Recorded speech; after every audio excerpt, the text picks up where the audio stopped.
Good day, everyone. Welcome to Deku Universe. Today we are beginning part 1 of What If Harem Deku was reincarnated in the world of Konosuba. The fanfiction is created by NINJ45Word on archiveofourown.org. Now let's begin. The throne room of the Demon King was filled with vast amounts of wealth, something that one could only attain when living long enough to play the pitiful humans who had tried their hardest to throw everything they had to destroy the demons. A young demon stood in the center of the room, a large staff that seemingly made him look tiny in comparison being held in both his hands. Whilst his hands were trembling whilst holding the staff, a large crystal gem sat in the top of a three-pronged branch at the top of the staff and glowed with a small amount of white energy.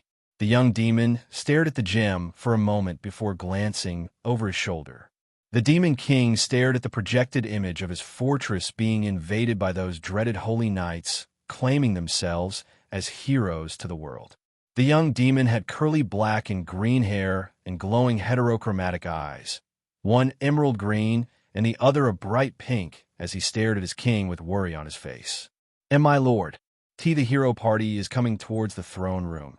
It's only a matter of time before they breach it," the young demon called out over his shoulder. "Use your spells to boost the land's defenses as well as my own power. You have done a great job at standing guard over my form for the last few weeks. I shall show them the reason why it is wrong to underestimate the Demon King." The Demon King growled as he stood up, just from the man standing upright. The young demon could feel the power radiating off him, and immediately gulping at the sight of such a large individual, he began to summon his emerald-colored magic as it surrounded the room in a green glow. His hair fluttered about as the power of the magic he was using swirled around him and coalesced within the body of the Demon Lord as he took multiple steps down the stairs to meet his subordinate at the middle of the floor. The demon could feel the reverberations of the king's feet clopping against the ground, each vibration sending his entire body into a shaking fit. Anytime the Demon King had made to move around the throne room, he always made it appear loud. So it seemed as though the Demon King was going to project his presence to the heroes' party and lead them towards his throne room. The demon glanced over his shoulder at the Demon King as he loomed over him before finishing his final spell for the Demon King himself. The Demon King gained a rainbow hue as multiple forms of magic were placed on him, increasing his magic, physical strength, magical prowess, and his intimidation factor. The young demon was about to move to another spot to provide magical support when a palm was pointed at him. Looking up to find the Demon King placing a palm up at him, the demon tilted his head in confusion before the Demon King spoke. "I shall fight them without your assistance. In the event that I am killed, you are to take over as the next Demon King," the Demon King stated, his crimson eyes glaring down at the small demon. "What? I couldn't take your job away from you.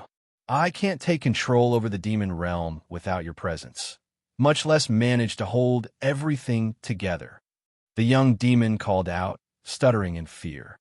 "Young devil, you were created for the sole purpose of taking control long after I have ceased to exist. I grow tired of fighting these pitiful humans, and I haven't found a way to declare peace between our forces. I am weary of this needless and endless fighting, and I am declaring that you will take over when I eventually fail," the Demon King said, before walking towards the door. The young devil watched as his mentor/father figure left him all alone, tears brimming to the surface as a very bad memory sprouted from his mind and replacing the figure in front of him with someone who had left him all alone. They were tall and muscular, blonde hair standing up in two tufts as the figure smiled over his shoulder at the young demon and spoke a singular sentence. "Anyone can become a hero. They just have to try hard enough," the voice called out as an explosion rocked the throne room. "In my first life, I was a quirkless ghost discarded by a world of gods. Now, I am reborn in the demon realm, serving the only king who gave me a purpose. While heroes chase glory, I defend the pillar holding this world's sky together. I was never the hero they wanted, and I refuse to be the saint they expect. I would rather be the monster who saves this world than the hero who lets it burn." Earth, Japan, Shizuoka Prefecture. Mizutofu, 2166. The world exploded back in emotion as a young man found himself slammed into a brick wall. He was rather short compared to his peers, standing a height of 5 feet 4 inches with curly black and green hair that shined brightly in the sun as a forest green. His eyes were dull, a darker color of emerald that had lost all the light in them after what appeared to be years of constant abuse from his peers. The young man placed a palm on the wrist, holding him by the scruff of his uniform against the wall. A bit of his face was bruise covering the diamond-shaped pattern of 4 freckles on his face. His eyes stared at the person across from him, a boy with ash blonde hair with ruby red eyes. His hands smoked from the usage of his power, known in this world as a quirk, as they smoldered the uniform and burning the skin underneath. The young man against the wall let out a grunt of pain before the boy across from him increased the heat of his power, causing the boy against the wall to let out a groan of pain again. That is when the young man growled at the boy against the wall. "You think that just because you're quirkless that you can look down on me, Deku? Well, you have another thing coming." The boy growled, before throwing a punch in his face. It hit the same spot as the bruise, some BLD falling from the boy's mouth as his head was pushed to the left. The power of the punch was followed with the explosion of nitroglycerin powered by a brief spark, causing soot to appear in the boy's hair. A large welt appearing on the boy's forehead as he coughed heavily from the explosions, smoke entering his mouth and down his throat into his lungs. He was then tossed out of the smoke cloud, tumbling across the ground, a pained expression on his face as he tried to get back up only to be kicked in the stomach. "Gah! Asterisk cough. Cough. Asterisk," the boy called out, who was called Deku. "Even after everything I did for you, you still longing to become a hero after I told you not to?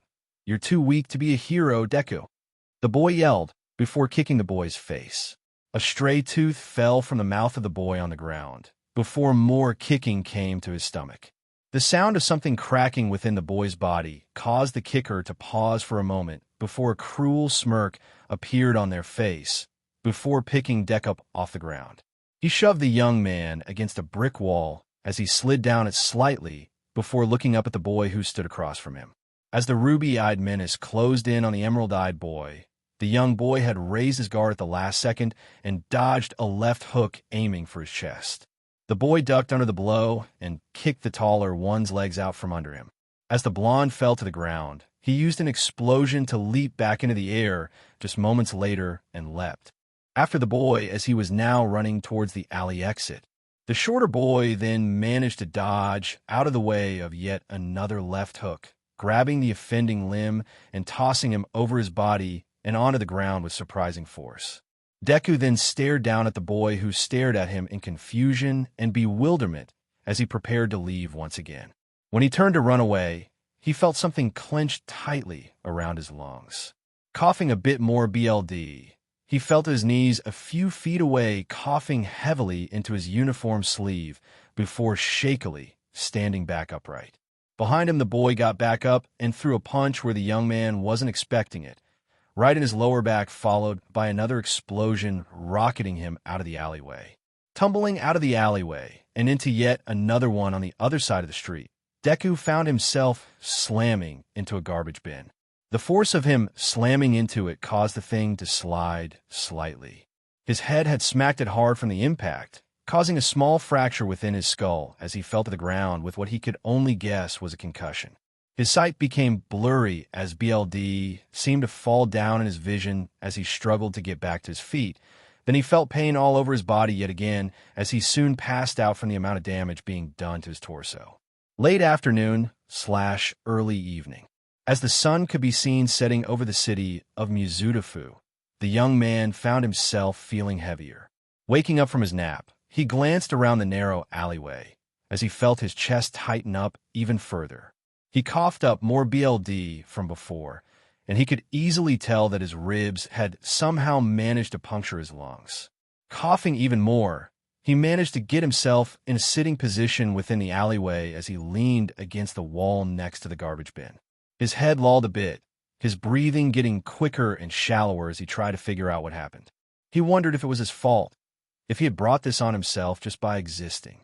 Bakugo had come to beat him down, because someone had managed to get what he called were rescue points in the mock exams within the UA entrance mock exams. He took his fury out on Izuku, because the boy wasn't someone who was capable of fighting back in his eyes, and it made the young man, who is currently feeling as though he's dying, sad. He tried for literal years in order to repair the friendship he and Bakugo had once held between one another, but at the same time, he could see what was going on. He'd never be able to become a hero, and the more his thoughts strayed on that idea, the more he hated the idea of it. No hero had heard the sounds of a scuffle in the area, and not a single one of them came to the alleyway where he was currently turning pale to check up on him. It was just how his society worked. Those without power are cast aside in order to bring up those who are with power and could be trained. Sighing to himself, Izuku pulled out his phone and managed to open the contacts page showing only a singular name on it. Inko Midoriya. With a trembling hand, he pressed a finger on the name as the option to call her came up. Izuku felt his breath suddenly stutter before his eyes closed for a moment, BLD trickling down the side of his lips as his breathing stopped. All before he was able to get one last breath into his lungs, that he coughed more BLD out off before looking at his phone as it was covered in BLD, wiping his BLD off the screen. He tapped the icon, saying he could call her multiple times before looking at the connection to the internet and any bars for connection. There was no bars. He couldn't even call his mother, and he could feel how lonely he was right now. Nobody would come for him, and his mother would think that he's hanging out with Katsuki again, unaware of their current relationship. Izuku wanted many things in life, a better relationship with his mother amongst others, but most importantly, he wanted to tell her what was really happening between himself and Katsuki. But he'd always wimp himself out of saying it at the perfect times because of the fear he held of the young man. His breathing became shallower again as black tinged the edges of his vision. He didn't see the individual walking towards him from the shadows. He didn't pay attention to the gray sky turning a bright orange, and he most assuredly didn't pay attention to the fact that his belongings were being looked through to his right. His eyes watched as the contact information was suddenly deleted and his phone pulled from his hand before the darkness nearly taken over everything he could see. The last thing he could even see was a young man with crimson eyes staring down at him with a light gray, white set of hair fluttering in the wind with a very sadistic grin on his face.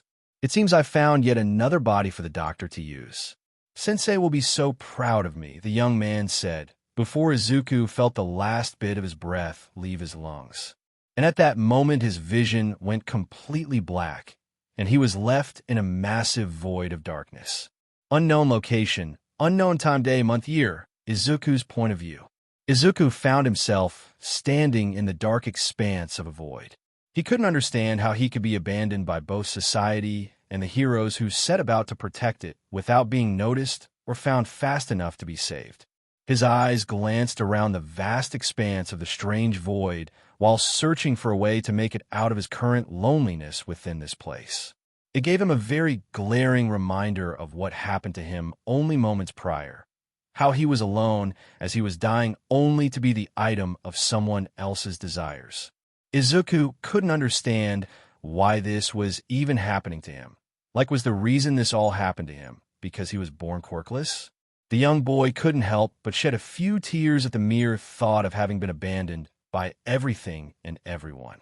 Taking a deep breath, something of which caused him some slight pain as he remembered how much pain it brought to just breathe in his final moments. Child, you appear to have been left all alone. Can you tell me what troubles you so? A grim but gravelly voice called out in the void. What the W, who are you, and how can you see me? Izuku called out into the expanse. I have the ability to see into the vast, differing worlds this universe inhabits, and I am seeing something that shouldn't feasibly be happening. The voice called back. I must be going crazy. There's no way, that I'm hearing a disembodied voice in my head. Izuku mumbled to himself. I can firmly state that I'm not a disembodied voice in your head. I can very easily see you, but you cannot see me. The voice replied, curtly. If why you can see me. Why are you talking to me? I am useless to anyone and everyone. Izuku asked, fear evident in his tone. Everyone has their uses. No matter whether or not they have power they can still be of use. The strange, gravelly voice retorted with a chuckle. That's impossible. Everyone said, that I was useless. There's no way you can see a use in me. Izuku replied to the voice. He didn't know why he was giving the voice the time of day, but at the same time he couldn't help but retort. This voice was telling him he had a use, and that everyone had a use, and whilst that was mostly true, it didn't apply to himself. Izuku knew, for a fact, that nobody had a use for someone who couldn't even wield the power of their own, much less someone who was born without any kind of ability he could use that was unique to himself. The voice in his head had to be lying to him about how everyone has a use. My child, whoever told you that you were useless are useless themselves. Even if they have a use in their world, nobody is ever truly incapable of achieving something within their own little lives. The voice replied, as though it were a light scolding, and Izuku couldn't help but feel as though this voice seemed fatherly in their speech. Who are you? Izuku asked, after a while of silence. My name has been lost to time. Even I myself have forgotten my original name. Just know that I am a demon king of sorts, and I have a use for you as someone who can learn under someone such as myself. The voice replied, their voice soft even with the gravelly tone. Why should I believe you? What makes why you think I can believe anything why you say? Izuku asked, yelling to the void. Because I can bring you back from the purgatory you are currently living within. You originally were supposed to meet a goddess about whether or not you can reincarnate into another world or just enter heaven. But I intercepted you because I am in dire need of assistance. The Demon King's voice softly spoke. What kind of assistance are you talking about? Izuku asked, the curiosity getting the better of him. The kind that helps bring peace. As the one thing you so longing to become, a hero. The Demon King's voice stated, their voice becoming loud at the word hero. How do I know that you're not lying when you state this? I need to see what kind of state your world or whatever is in before I make a decision like this. Izuku asked, looking around the void. The voice that had entered his mind earlier suddenly went quiet, and Izuku felt as though for a moment he caused the one thing that would even give him the time of day to talk to him to leave. Feeling even more hurt than normal, guilt riding up his spine and into his mind for being so rude to this voice, Izuku was about to call out to the voice in an apologetic attempt to ask for more information when he was cut off. The sound that cut him off was the sound of laughter resounding all around him. It existed in different areas of the void and within his mind that it caused him to nervously chuckle. But when the laughing stopped, a visage appeared before him. A rather large being stepped forward, or more rather clopped forward with two legs that were horse-like in appearance before pausing before him. Looking up at the individual before him, Izuku had to strain his neck to look up at the person who appeared before him, as their appearance looked familiar to a goat man. His upper body was human-like in appearance, massive muscles that reminded him of his idol with hair that was long and wavy like the ocean with two large, curved horns sticking out from the top of his head. Izuku had never before thought of Christianity or any other religion that speaks of God and the devil. But at this point in time, he could very easily make the distinct representation that he was either speaking to the devil himself or some kind of person who got a sick kick for this kind of interaction. It seemed as though the being could feel his thoughts as they chuckled before patting his head in a way that seemed more paternal than anything. It felt nice to have his head patted like that. And for some reason, Izuku felt as though he wanted to get more of that kind of affection. Screw him. He's been touch-starved for a long time. He's craved attention that wasn't filled with nothing more than harsh attention that demanded his body be hurt in order to get some kind of attention from his crowd. Looking up at the individual, Izuku actually noticed that the goat man's appearance was merely a formality before they knelt before him, his large black eyes looking into his dull emerald. You don't know if I'm lying to you, and you are right to think so.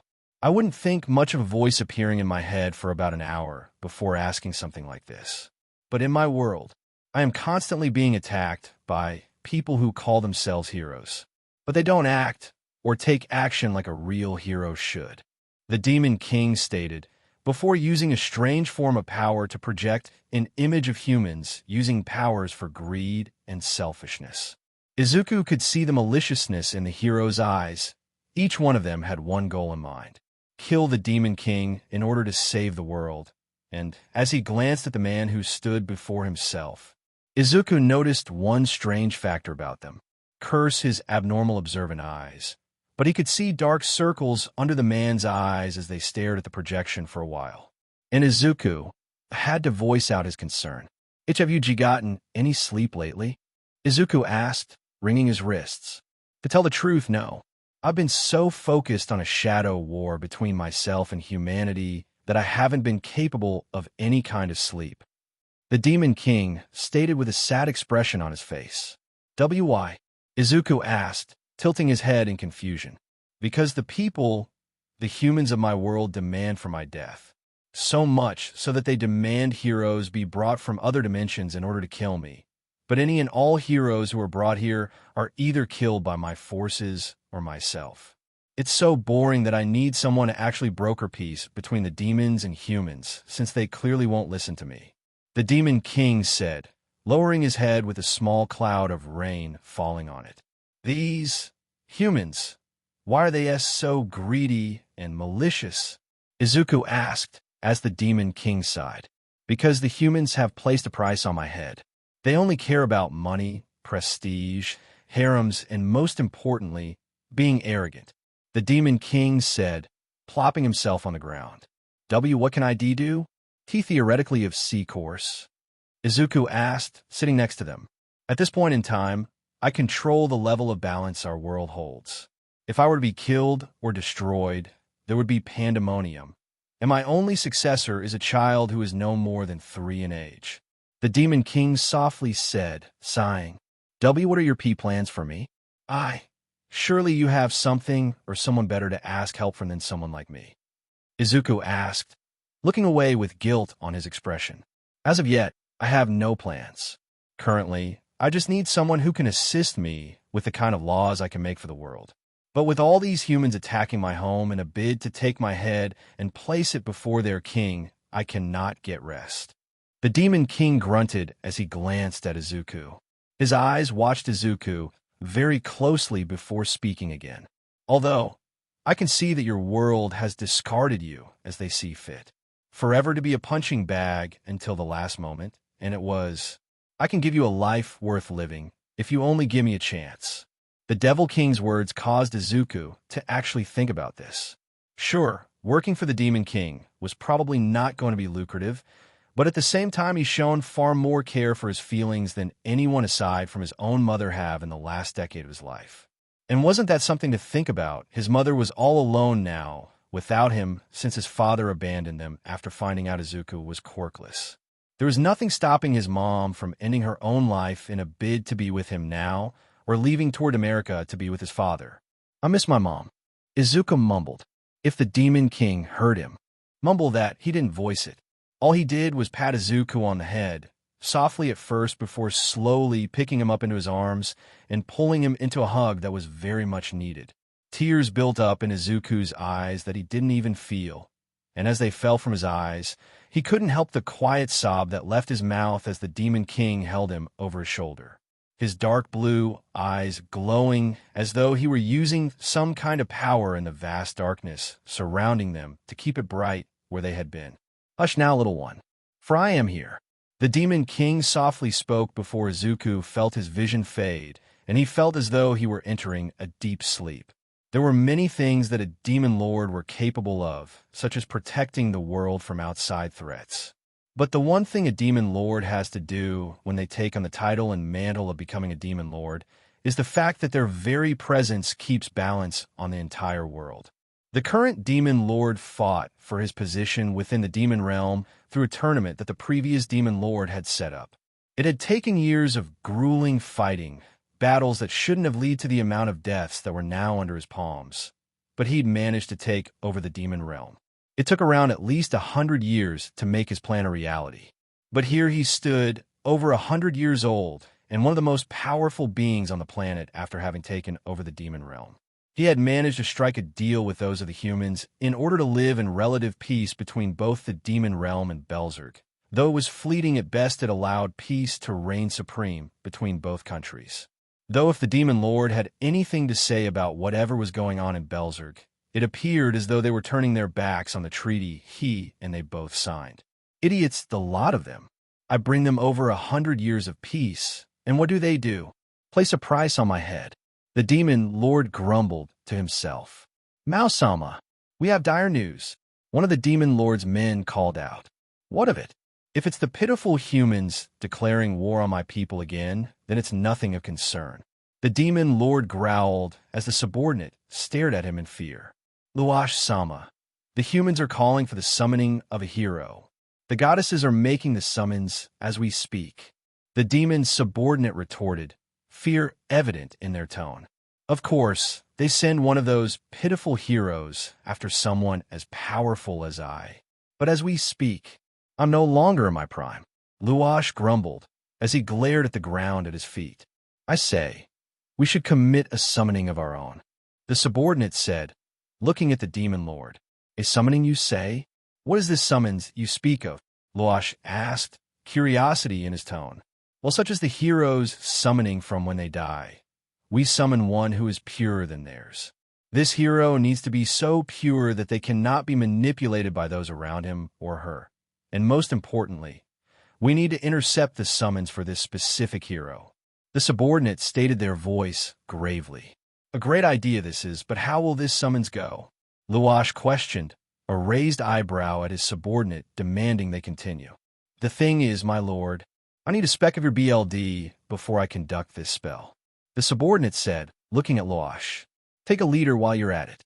My daughter needs to have all the BLD she needs in order to become a true ruler.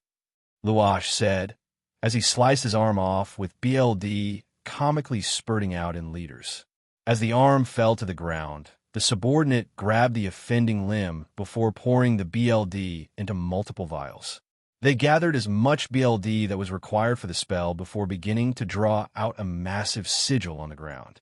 It would serve as the base for the summons, seeing as how they would need a soul who was so pure that nothing could ever come close to corrupting them. Anything from the sins that the goddesses have proclaimed would be impossible to be used just to corrupt the hero they wanted and needed. The only drawback for this specific spell was that the Demon Lord was required to see into the hero's eyes. See the life they were currently living in order to pull their soul from the world that would have done nothing to keep them alive. This subordinate, however, was going to do this as a test drive for if they could summon a hero from another world at any time. The citizens of Belzerg had already summoned their own hero, and he was currently laying waste to certain mobs that the Demon Lord had set up across the entirety of the demon realm. This would allow this subordinate to create someone, much preferably a demon, who could take on the current Demon Lord. But as the sigil began to glow, the subordinate began to look at the Demon Lord, watching as his eyes began to glow in time with the spell that was being used to summon a hero's soul towards the demon realm. The subordinate searched for the one whose soul was so pure that it was nigh impossible to find one who was as pure as them.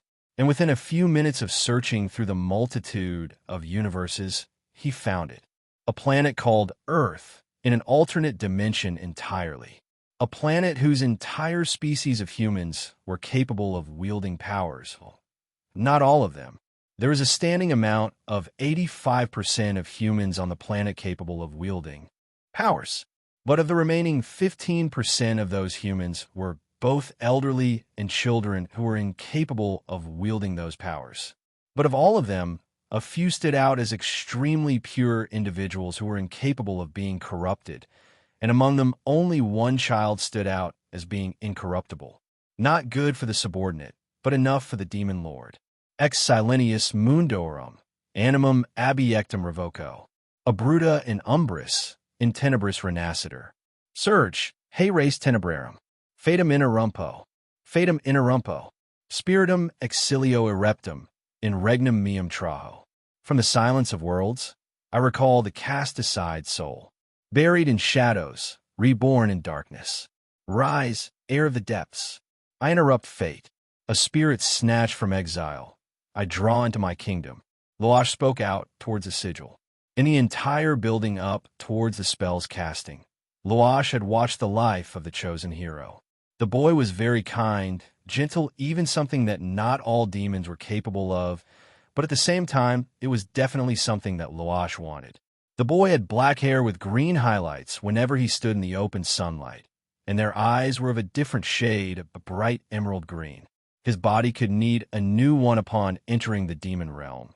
But at the same time, they were taking his soul away from the goddesses before they get their grubby hands on him.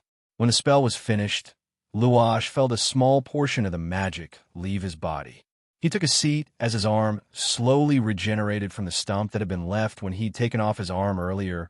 Muscle and bone reconstructed itself from the stump down all the way until his skin covered it. The demon lord glanced at his arm once more before clenching his hand, smirking at the same level of power being still within the offending limb. Luosh watched as the room was soon bathed within a small darkness that was suddenly brought away from the sheer brightness of the soul that appeared within the circle. It wasn't very large, only about maybe a few inches in height. But at the same time, the soul looked so bright it could actually replace the entire sun they had covering the entire planet as they spoke. Luosh was so entranced with the soul's resonance that he moved towards it with a strange fondness for the soul as it flickered in place for a moment.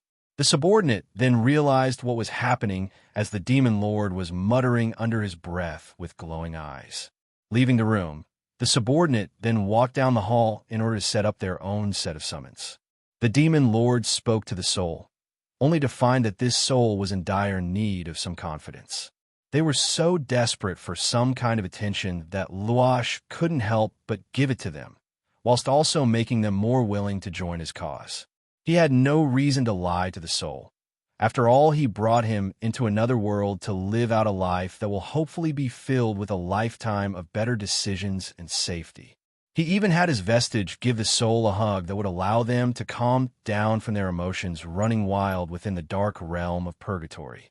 When he pulled himself out of purgatory, Luosh stared over at the pile of homunculi. And looking at the soul that was waiting to be brought into a safer environment, Luosh decided to check their memory for any kind of memory for finding love. When he found no kind of memory for that, aside from the love of their mother, Luosh decided to do a solid for this young man. Midoriya Izuku, a young man who had merely wished to become a hero without some kind of power called a quirk, will get a body that is the exact opposite of his base desires. The boy wanted attention in the form that he would be appreciated for his assistance. Even a smile was enough to make the boy happy. Luosh had other plans for the boy since he would need some kind of way to help others with a body capable of helping. So using the vast magic within his body, he tore a piece of his biological DNA structure and twisted it into something capable of using magic, but also being capable of passive buffs. Midoriya wouldn't be transformed into a homunculus. They were notorious for not lasting very long after BRTH. Luosh would transform the boy's new body into a vessel that would be hard to control, but at the same time, be learned how to restrain themselves. The body of an incubus. Succubi were notorious for being able to SCK men dry, and incubi were notorious for the opposite. They were capable of having SXL relations without getting their partner's PRG and NT without their own longing or thoughts. Though if Luosh had to think about it, he'd like to give the boy a bit of a buff with this body. Considering he was able to see all the boy's memories, he also was able to see what he was packing. And to think that those of his world were not able to think of him as an ideal partner was absurd. Just because he was without power didn't mean he couldn't help in creating more powers with a baseline kit. He just made sure to add a few more inches in length and girth to the new body's appendage. Staring down at his creation, Luosh smiled at it before using his vast stores of magic to pull the soul from the sigil. The soul actively protested for a moment before it willingly gave in and allowed itself to be pulled towards its new vessel. Luosh watched with vibrant eyes as he stared down at the individual who will be appointed a new name for such a new body and lifestyle. The incubus stay on the table with nothing presiding its movements. But after just a few moments of nothing, its left hand twitched, causing Luosh to watch in awe as the body raised itself and opened their eyes. The black sclera of their eyes gave way to the pupils, a bright emerald in the left and a dark pink in the other. Their body was built in order to be worked on, to be trained in the arts of both magic and physical strength. And as the boy looked around before at themselves, they immediately leapt to their feet, pressing a palm to their chest, and head for a moment before Luosh knelt before the boy. "My name is Luosh, and I am the demon lord who spoke to you, child. And I suppose your name is Midoriya?" Luosh introduced himself before asking. Demon Lord's throne room, moments after reincarnation. If you were to ask Izuku what he was thinking after talking to the Demon Lord, he would state that he was very curious by what they meant when he said they had a body all prepared for his soul to inhabit. And when he opened his eyes to stare at the Demon Lord in person, he was greatly confused since the Demon Lord had the upper body of a dragon and the lower body of what appeared to be either a horse or goat. The fur on the legs made him think twice on that department since horses had fur as well. But it was softer than goat fur since they were collier like the Demon Lords. Another thing he noticed was how he seemed to be capable of literally smelling something in the air. Looking around himself, he could feel a strange sensation within his very core about something he couldn't really name. Raising a palm into the air, he tried his best to call upon this strange feeling, only to find a small spark of green electricity bounce off his hand, causing a cough to appear to his left. "Oh, dear Lord, I forgot about the literal demon in the room," Izuku cried out in his head. Looking up, he found himself staring at a 9-foot-tall demonic dragon-goat hybrid as it stared down at him with a confused expression. "I ask you a question, young one. Are you the soul named Midoriya Izuku?" Luosh questioned. "Why, yes. What is this strange feeling I have right now? And how did I manage to summon electricity?" Izuku asked, looking to Luosh. "That, young one, was called magic. The fact you were capable of wielding lightning magic, especially one so rare in the hue of green, is surprising. But you are in the body of an incubus. I decided that you would be more capable of wielding magic this way," Luosh explained. Oh, okay. I see," Izuku said, nodding along. "Come, I have much to show you," Luosh said with a smirk. As Luosh walked down the hall, Izuku rushed after him as they left the throne room. The two walked through the halls as the King of Demons showed him around the palace where he was going to live from this day forward. Luosh was kind enough to tell Izuku about certain aspects of this world, such as the vast knowledge of magic from humans and demons alike. Though, if the Demon King had anything to say about the humans, it was how idiotic they had become in the 100-year-long peace he'd given them, only for those humans to turn against it and demand his head. Throughout Luosh's explanation of everything that happened, Izuku could clearly see a tired expression on his draconic face. And the young man made sure to stay near him in the event that he actually collapsed from exhaustion right then and there. Over the course of the next few hours, though, Luosh would show Izuku his kingdom.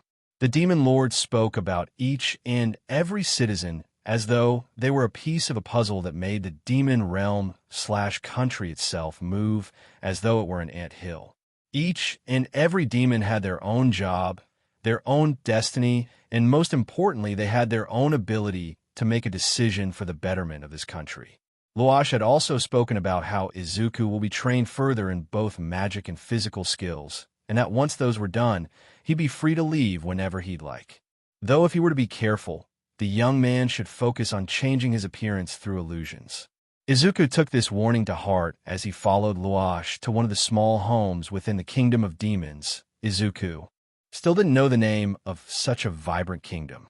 Sure, there were a lot of purple structures and building blocks for these homes he was seeing, but at the same time this place was far brighter than his home. Lots of colors marred the sky. Blacks, blues, and many more were surrounding the sky and the immediate area. Luosh then brought him to a small house near the palace. Tilting his head at this, Izuku watched as Luosh knocked on the door as it opened up to reveal a 3-year-old girl who looked surprisingly human. The little girl had a horn sticking out the corner of her forehead, aqua blue eyes, and a strange color of hair. midnight blue with streaks of pink fluttering about within the hair itself. "Hello, daughter. It has been a while," Luash called out, as the little girl happily smiled. "It's been about 3 days, father," she called out, hugging him tight. "That is I have someone for you to meet. This is Izuku, a boy from an alternate world," Luash said, placing his daughter on the ground to greet Izuku. Asterisk gasps, asterisk really? "My name is Livia," the little girl happily called out. "And nice to meet you, Livia-sama," Izuku said, holding out a palm to her. Livia gave his palm a once-over before looking at his face before happily hugging his leg. Izuku froze in place at that, looking up at Luash, who looked at the scene with comedically tears falling down his face as he wipes them away with a clawed finger. "They grow up so fast," Luash tearfully cried. "Sir, we've been moving around the city for an hour at best. Shouldn't I really be younger than your daughter?" Izuku cried out, tears bridging the corners of his own eyes. From one world into another, Izuku Midoriya could only think of one thing. What did I get myself into by allowing this to happen? The gardens within the Demon Lord's palace was a quiet place, filled with flowers that Livia had planted over the last few months.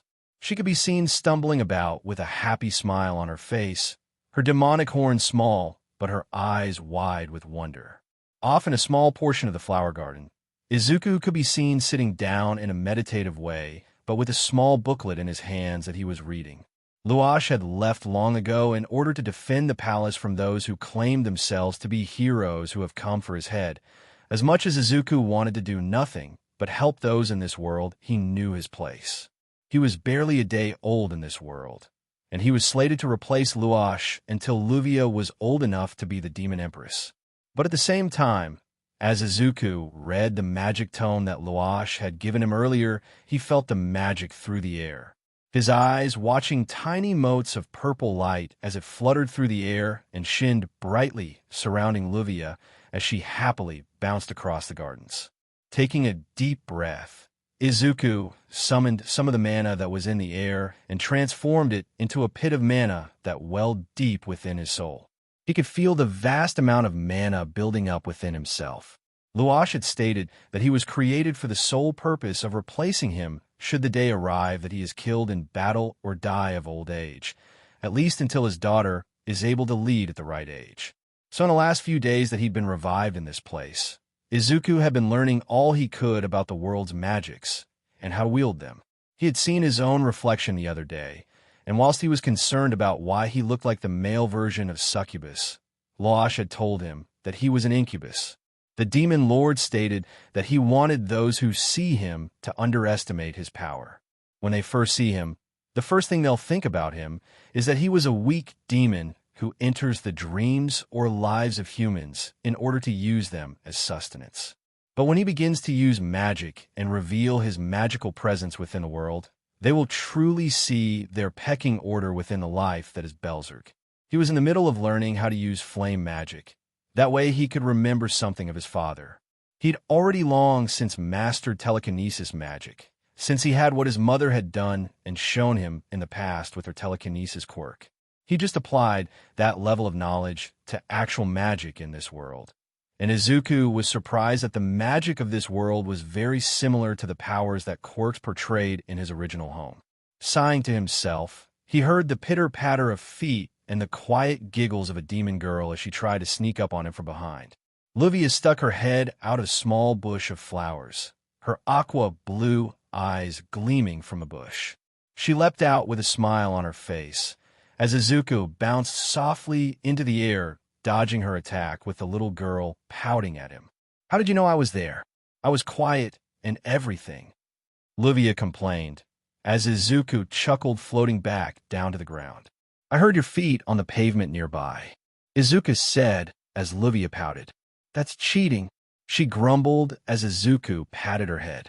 "Yeah, but it was your dad who gave me this body, and this one has a higher range of hearing than my original body," Izuku said as the little girl stared up at him. "Can you tell me a story about your world? Daddy is busy with work and stuff, and I'd like to know more about your world," Livia asked, stars in her eyes. "Do you promise that you'll take a nap after lunch is done if I do?" Izuku asked, picking the little girl up. Of course, Luvia happily stated as the two walked away from the obsidian gardens. Well, I guess there is someone I could talk about, Izuku said coyly. Who? Luvia asked, vibrating from his arms in excitement. Their name is Pro Hero, Gang Orca, Izuku said, beginning to tell her the story of a hero who looked like a high-tier villain mastermind. By the time they reached the cafeteria of the palace, Luvia looked so enthralled with his story that she hadn't eaten yet. Izuku pointed this out to her as the little girl blushed before chowing down on her meal. It wasn't much, but it was enough to keep her going at this point in time. The young incubus would pull his booklet out and read about the vast array of spells he could create and upgrade as Luvia ate her lunch. The little girl noticed the booklet in his hands as she tilted her head at that. She knew for a fact that incubus were incredibly powerful if they put their mind to it. But something just fell off when Izuku was studying magic. Izuku, can you tell me something? Luvia asked, concern in her tone. What's up, Luvia-chan? Izuku asked, placing the booklet down. Why do you read that? It looks really hard. Luvia asked as Izuku smiled. I'm trying to learn all I can in order to help your father. Izuku replied, a small smile on his face. But why? Daddy can handle himself in the position as king. Luvia said, tilting her head in confusion. I'm not liable to tell you the reason, but your father wants me to be his successor until you are of age to lead the demon realm. Izuku said, his smile small but full of hope. You're his successor until I'm of age to lead? But what if I don't want to lead? Luvia asked, as Izuku smiled sadly. If you don't want to lead, that means that I will stay in that position of power. I will be the one thing holding this world together. Izuku said, as Luvia thought about how to answer that. She was only 3 years old, and even then, she was very intelligent based on how she asked him those questions. But hearing that Izuku would be the one thing holding the entire world together whilst being the leader, she tried to think of a way to keep him away from that role. Luvia wasn't one to think about saving lives. Her father told her that the humans would do anything and everything in order to eliminate them as a threat. She had seen it herself when her father defended her from humans who wanted to take her captive and use her as both ransom and transform her into a SLV. She was still fearful of a potential future event that could happen where it does indeed happen to her. But thinking about it now, she knows for a fact that her father and now Izuku will not allow such a thing to happen to her. And that got her to thinking about how to save Izuku from a life of pain and loneliness of protecting the world from itself, because the people thought that the demon realm was just a bunch of all savages that wanted nothing more than the destruction of the very world they hold up. It didn't make any sense as to why the humans thought that her father was the real problem for the world itself. As she tried to figure this out, Izuku found his eyes going back to the small booklet Loash had given him. The Demon Lord had been a man of many things, but Izuku thought the Demon Lord wouldn't be a man who allowed Izuku to stay weak forever. So as he was reading the booklet, he never noticed how Luvia was reaching her own hand out to the one that was laid out on the table, the palm facing the ceiling. And when her soft palm touched his calloused and rough palm, his body reacted before his mind could and softly squeezed it in a way that was similar to a paternal instinct. Luvia smiled to herself as she thought of a way to help out, even if it wasn't much. And the rest of their morning would remain this way. And if Luash arrived in the cafeteria for something to eat and found them both sleeping at the table, nobody had to know he placed them next to one another and covered them with a blanket. Obsidian Garden, late evening. It would be later on into the evening that Izuku would wake up at the cafeteria table. Luvia was long gone from her position next to him. Seeing as how Luash was walking away with the sleeping demon girl in his arms, Izuku got back to reading the booklet. He wanted to learn as many spells as possible before he would take on his first opponent that Luash was surely going to pit him against. So as Luash disappeared down the hall, Izuku stood upright and walked out into the Obsidian Gardens in order to try out the few spells he'd been studying harshly for. Upon arriving at the Obsidian Gardens, Izuku stood in the area where a training zone was located. Taking a deep breath, Izuku held his hand out as a magic circle appeared in the middle of his palm that flipped around horizontally before facing upwards. It was emerald green in appearance before it slowly shrunk in size to form a small ball of fire that was fluttering in the windy area of the gardens. Izuku would use his telekinesis magic in order to move the flame around before sending it at high speeds all around himself, forcing his body to act as though it were being attacked. Ducking under the small fireball that flew by his head, Izuku spun on the ground before jumping a small height over the ball of flame. It had gone for his legs before he jumped, and as he landed on a singular palm with his back to the small ball of flame, he twisted his body to dodge it again as it flew towards his back. Twisting around to dodge the flame, Izuku increased the size of the flame so that he could increase the level of speed he'd need in order to not be damaged. The ball increased in size and weight as it flew at a faster pace, taking the oxygen in its zone and flying towards him again. In a way that was completely not something Izuku made to attempt to do, Izuku bent his back at a 90-degree angle. The ball of fire flew over his head when he managed to duck under it again before he tucked backwards into a roll and got to his feet as he leapt with a spiral before throwing another fireball at his original. He completely forgot that adding another fireball to the original would make it both faster and larger, causing him to let out a yelp as it flew towards his face, creating a magical barrier around himself. The ball of fire slammed into it, causing the barrier to crack from the force alone before knocking him on his butt. Izuku's tail flitted out of his pants as it swung about in a frustrated manner. Izuku's expression, however, was more in thought than it was about him being frustrated about what had happened to his idea. Focusing on his task again, he began with a different spell this time, raising a palm into the air and gathering as much mana into his palm as possible. A new magic circle appeared above his hand as a lightning strike slammed into his spell's sigil and surrounded his palm with the sparks of the lightning strike before he thrusted his palm towards a nearby wall. A streak of emerald green lightning flew through the air in multiple jagged lines. Slamming itself into the wall, it blasted upwards towards the sky again as a loud cracking sound was heard from the spell being used. Falling to a knee, Izuku placed a palm over his left arm, the limb feeling particularly numb from having so much static electricity sparking over his palm and arm from the spell. Panting slightly from a use of his mana, Izuku sat down in the middle of the training zone, waiting for his mana to replenish itself so he could be prepared for Luash to arrive. He hadn't prepared for Luash already being there as he spoke up next to him. I didn't think that you'd MSTR Fireball or Lightning Burst just yet, but color me surprised," Luash muttered, causing Izuku to leap away from the Demon Lord in fear. "Jaya, how did you get here so fast?" Izuku screeched, placing a palm over his heart. "I got here like 4 minutes ago, when you were in the middle of dodging a tiny flame that was as fast as a lightning strike." Luash replied, his expression neutral. Anyway, from what I can tell about your tone, is it not enough?" Izuku asked, as Luash kept his stoic expression. "You could do better, but I'm not going to expect results so soon. You were only revived literally 2 days ago," Luash said, patting Izuku's shoulder. "But didn't you say that I was to be your successor until Luvia becomes of age?" Izuku asked as Luash smiled. "I'm not expecting you to become as strong as I am within a day.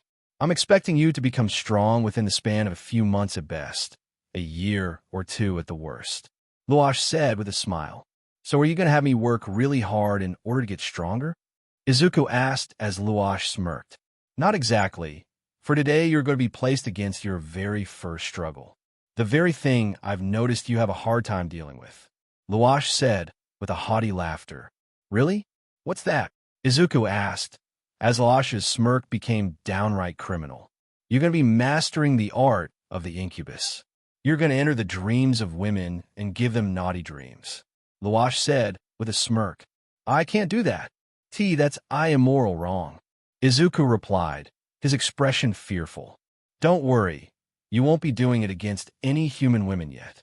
You'll be doing it to the maids of the castle. They have been given the express decision whether or not to assist you with your training. And each of them have decided to assist you with increasing your natural body's power," Luash said, as Izuku blushed crimson.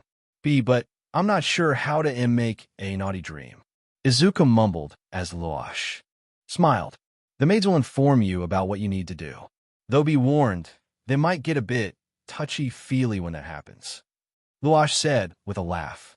Izuku visibly gulped at that. It wouldn't be until a few minutes later that Izuku would appear before the maids' quarters.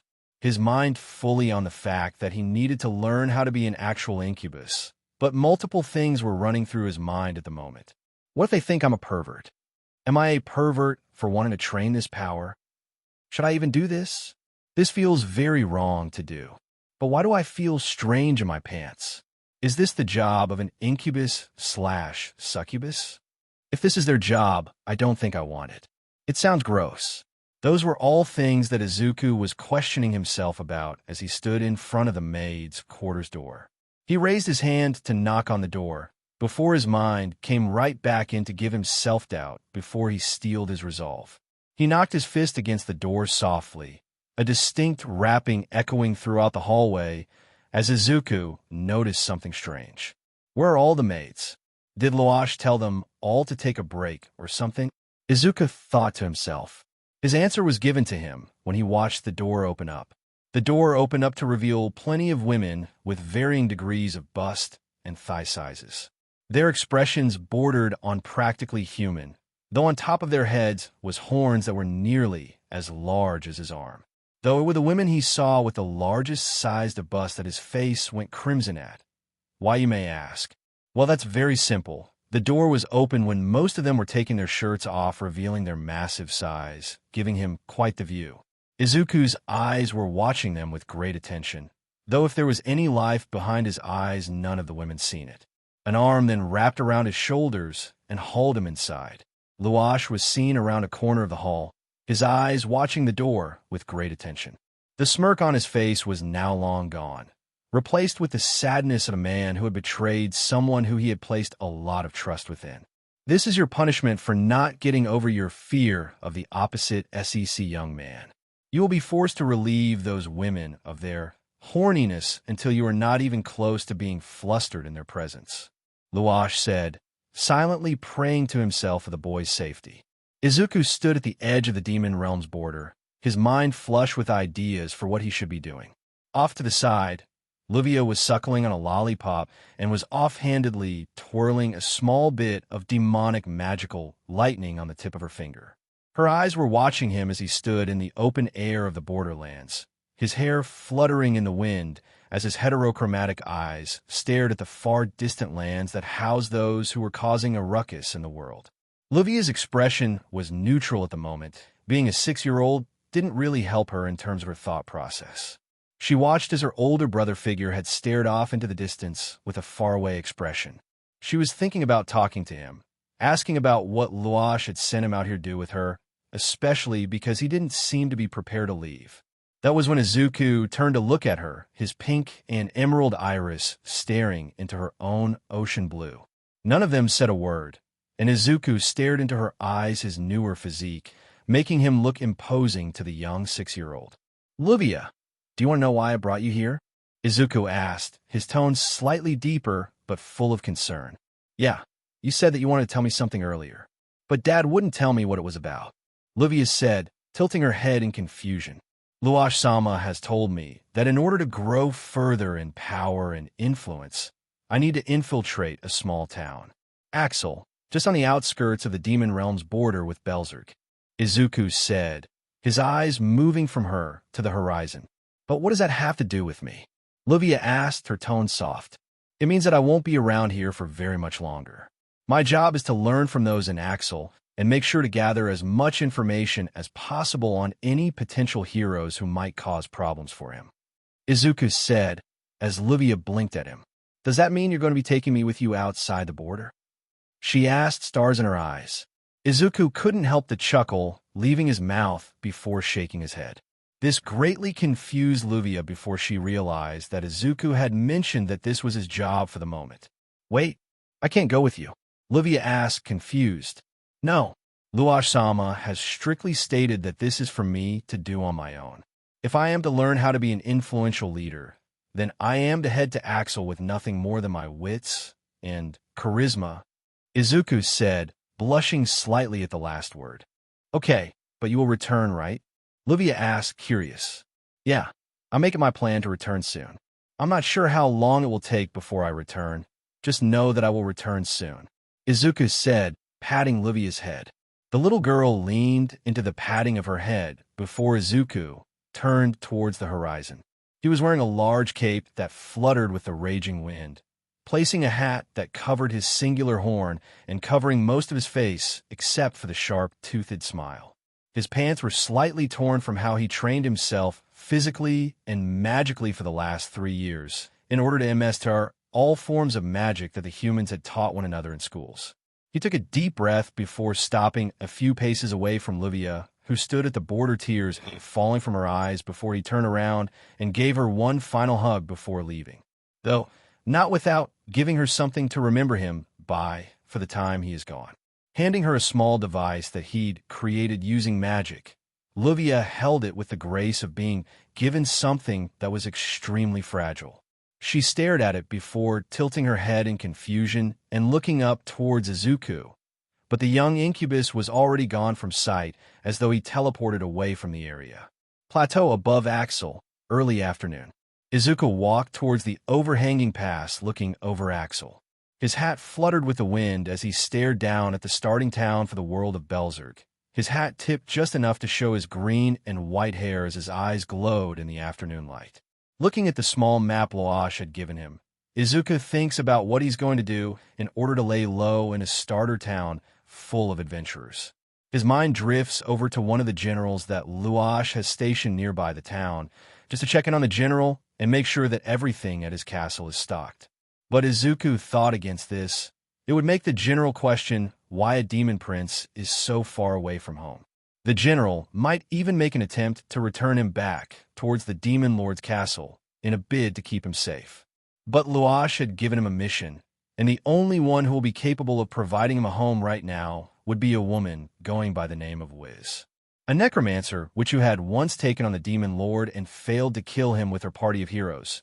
She had used to be a hero herself and became a demon general because of Loash's magic. Sighing to himself, it had been years since he had even stayed near a woman. He did not count the amount of times he was near the demonesses at the castle who were poorly disguised as maids for Loash. Izuku shivered at the thought of even returning back there and seeing those vixens again. He did not want to be left in that room again for an entire week to help them with their arousal. He already lost his innocence because of that. He didn't need to lose it again minute. Taking a deep breath, he walked down the path leading towards the city of Axel. From what Loash had stated, there was a strange chaotic energy overtaking the city last time he checked, and he thought that it was the BRTH of a new hero. So Izuku's job was to make sure to spy on the hero and whoever he's working with in order to try and discern whether or not they be a threat to his forces. But Izuku had a much better idea of figuring them out. If he could manage to find out their deepest secrets, why they were being adventurers in the first place, he could earn them places within the demon realm's forces by giving them a deal. Demons got power from making deals with humans too, after all. The sun would be high in the air when he arrived at the town of Axel. Due to his more stuck aura, Izuku was garnering the attention of most of the women in the town, so he decided to just continue walking down the path. He dodged all the adventurers and those who were in the middle of completing tasks as he made his way towards where the ice general of the demon lord's army resided. He found a small shop that had very expensive devices and items that were created by its very owner, and Izuku moved into the shop before flipping the open sign to show a closed sign. The sound of the bell chiming inside the building was enough to set Izuku on edge. The young incubus man walked towards the front desk as a woman, who appeared to be more of a klutz than he recognized from the stories Loash had told him about a year ago, stepped forward. From his own personal opinion, he had to ask why she looked so disproportionate compared to her natural height, as her chest bounced and shook with her walk until she stood in front of Izuku and pushed her glasses over her eyes to take a look at her new customer. "Hello. Welcome to my shop. My name is Wiz. How may I help you?" Wiz happily said before noticing the aura surrounding Izuku. "Hello there, Wiz. It appears that I might be lost, but I'm looking for someone who is called the Ice Witch." Specifically, was the demon general? Izuku questioned, revealing his eyes. The confusion in Wiz's face immediately gave way to her looking seriously at him. Her hands were clenched at her end of the desk as she growled openly at him. What are you doing here, Incubus? Wasn't the demon lord supposed to be teaching you how to be a leader? Wiz questioned, her tone full of anger. Supposed and mission are different answers I could give. But Luash sent me here on a mission just as he had for you, Izuku said before pulling out a piece of paper. Wiz grabbed it before reading it once, before rereading it again just to make sure she understood it. Her expression went from normal rage to complete confusion as she glanced at him and spoke up in a tone that held all her confusion taut. I thought you were supposed to be training. Surely it's not finished. Wiz asked, confused. Luash's final mission for me, well, in terms of training that is to come here and learn how the heroes act. And from what I can already tell, most of these adventurers and heroes are all just in it for money or harems. Izuku said, growing in fury. Not to sound too concerned, but why are you coming to me first? Wiz asked, as Izuku blinked at her blankly. If I went to Wolbach, she'd try and stuck me. If I went to Beldia, he'd make the attempt to bring me back home. Izuku said, as Wiz blinked at him in further confusion. So you came to me? What makes you think that I'll be able to house you here? Wiz questioned. Because I'm not going to be in the building for the mornings. I'll be hanging out with the succubus house in the red light district. Izuku said, pulling his hat off. Wiz got a final look at the young man in front of her. His white and emerald hair looked as though it were on fire as it fluttered in the wind without any form of wind present in the room at all. His pink and white eye glowed ominously as he stared at the hat for a moment before pulling his hair a bit to the side and gave her a pointed expression. I plan on being in the succubus house, so I can have a place to go undercover. It's the perfect place for me to hide my presence. Izuku said, as was nodded. Okay, so do I report to you whenever something big happens? She asked, concerned. Yes, but I'll be watching the town as well. But probably for a few months to a year at most. I don't want to stray too far away from Livia for too long. Izuku said, rubbing his chin in thought. 5 days later, Axel City, succubus house. Izuku found himself inside the succubus house. His mind was fully focused on his task. He was currently acting as the accountant for the succubus house as a whole, helping them make sure that they could pay the bills to the town in order to stay in business. Izuku was currently wearing glasses that were created through magic to transform his eyes to look as though they were made of emeralds. He had also used magic to change the color of his hair to those who didn't know him, making it a deep blue hue in direct contrast to his eyes, making them shine more. When he had finished his shift at the succubus house, getting massive hugs from the girls inside on his way out, Izuku walked towards the Adventurers Guild. Due to his changed appearance through magic, he had managed to keep his incubus-like presence kept secret from the town, especially since there was a distinct lack of problems coming from the heroes who were supposedly outside of Axel in search of both glory and destruction of the demon realm. Sighing to himself, Izuku managed to find his way towards the guild in order to register himself as a part-time adventurer. As he entered the guild, he found himself being stared at by most of the women. Though his eyes were set particularly on a woman who had blue hair and eyes, her actions making her look extremely pathetic as she tried to get the young man wearing green and white clothes to give her money for booze. Sighing to himself again, he walked over to the desk where his favorite woman within the town resided. A young woman with yellow-colored hair, set up in a bun behind her head, smiled at him from behind the counter. To him, she was very appealing for a woman. She had a nice large pair of melons that bounced whenever she leaned over. And if one might think he was being perverted, you can thank Loash for allowing him to view women in such a way, leaving him in a room of different size pairs of melons for an entire week. Shuddering at the memory, Izuku glanced up from where he stood as the young woman called out to him. Mr. Midoriya, thank you for coming. How are you doing today? The young woman asked. I'm doing fine, Luna-san. Just got finished with my shift at the succubus house. Izuku said, chuckling. Those vixens, they're always taking our adventurers and making them tired. Luna complained as Izuku giggled. Well, those vixens, as you put it, need to have food to survive. And hey, They only take the vitality of your adventurers because they are so filled with vitality that it's enough to keep them going for weeks. Izuku replied as Luna sighed. I don't know how they haven't corrupted your soul as of yet, Midoriya. I know for a fact that they've tried in the past, Luna said, pulling out the magical ball. They have, but it doesn't ever work. I'm not attracted to them in that way. I view them as my little sisters or older sisters. Izuku said, planting his palm on the ball. Whoa, your magic is through the roof. Do you think you want to join the mages in order to become proficient as an archmage? Luna asked curiously. I'll take the subclass of sorcerer. I'd rather just use this as a secondary form of pay. I'm not a fan of doing too much at the moment. Izuku said as Luna blushed. I can see that. Well, here is your form.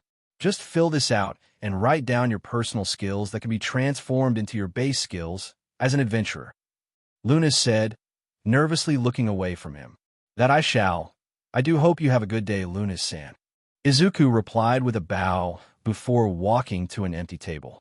When he sat down at the table, Izuku went right to work on filling it out with all the information he was allowed to give. He wrote about how he was trained by his father's mage who had been a sorcerer in the past, but retired due to old age. While that was technically true, the mage who helped La'ash create him was retired as a sorcerer. The man was also still looking for people to teach as a mentor. Izuku finished up the file on his name before moving toward the front desk and setting himself up with his skills and quest for the day to complete. Sometimes being around the succubus house for too long was detrimental to his overall plan and mission. So he would need some time to cool off his own internal reactions to being around very alluring succubi who were releasing RSNG pheromones. Sometimes it got too much for him in that house that he needed to stay in Wiz's shop to sleep off the additional pheromones that had managed to seep into his skin. Though he got some very wild dreams because of it, Izuku wasn't really okay with having succubi pheromones in his system trying to get him to have a wet dream. Standing just before the giant pond where the literal giant toads thrived, Izuku thought about the kind of spell he should use. It's been a while since I used Fireball, so I could try that on them, but wait. Giant toads are resistant to magical fire. How about lightning? Izuku muttered as he sat down on the plateau. For over an hour, Izuku muttered about the type of spell he could use, ranging from nuclear magic that he helped his mentor create through sheer happenstance about 2 years ago when he was still learning magic. Could I use nuclear magic? No, that would be too damaging to the local area. How about chemical lightning spells? Yeah, but then the water supply would be in trouble. Izuku mumbled further. I got it. I can use a plasma strike, Izuku said, slapping his palm with a fist. He used magic to summon a blade of his choosing, and when it appeared, he caught it in his hand. When his blade touched the skin of his palm, his entire body changed what it was wearing in an instant. Gone was the long cape that flowed from his back, same with the hat. On top of his head was a thick pair of horns that stuck out from his head. Smiling down towards the giant toads below, hopping about having a great day, Izuku slowly walked towards them. His long cape was replaced with a scarf that fluttered in the air as a magical circle surrounded his body as he pulled his blade backwards.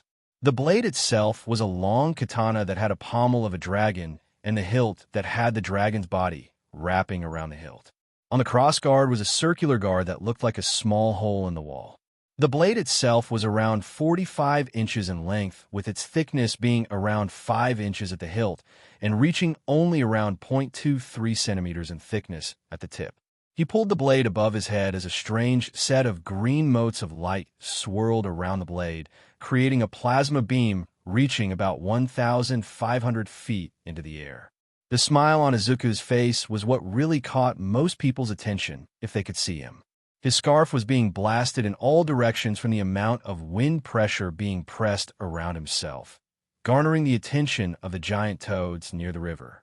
Once the power of his blade reached its apex, he called out the name of his attack. Executioner's Call, Charybdis. Izuku yelled, swinging his blade in a diagonal fashion.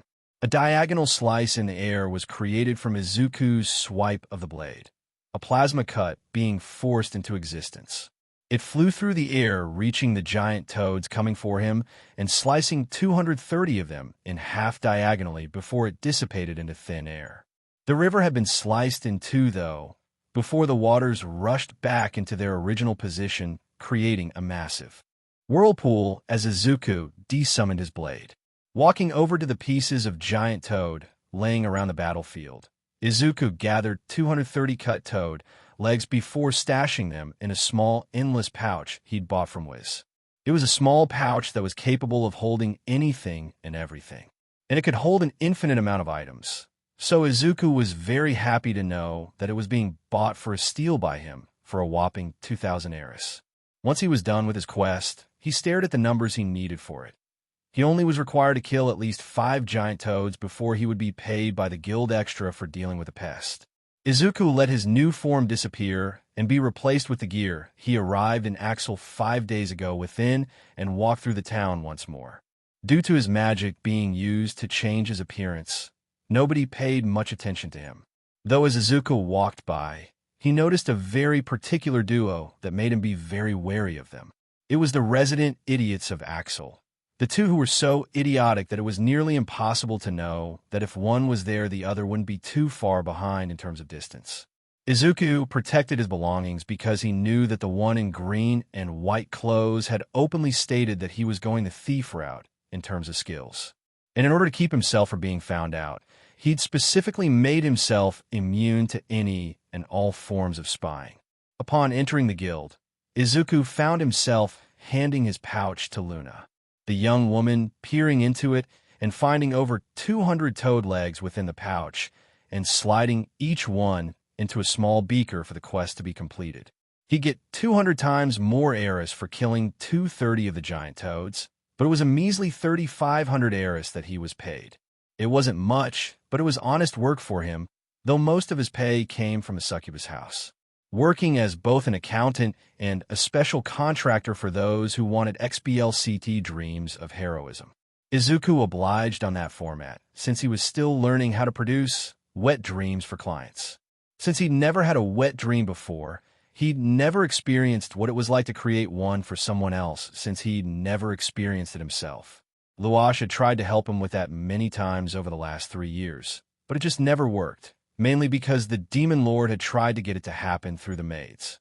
Izuku was more concerned about why the maids were practically throwing themselves at him. He wasn't aware that they were trying to solicit a reaction from him, like the kind of reaction he was having at the thought of Luna. Wait, what? Izuku thought before his eyes caught Luna's cleavage. Luna stood before him, leaning over the counter. She was patting his head softly. And unknown to him, he was letting out a purring sound of pleasure as the young woman clearly was enjoying patting his head and giving him scratches. His eyes stayed locked on her very large assets as he tried to figure out what in the world was happening to him, before he felt the sudden sensation of his pants straining to keep his little friend from poking itself out. When feeling a strange sensation in his lower body, Izuku audibly yelped before leaping back from Luna, a slightly aroused expression on his face. What in the hell?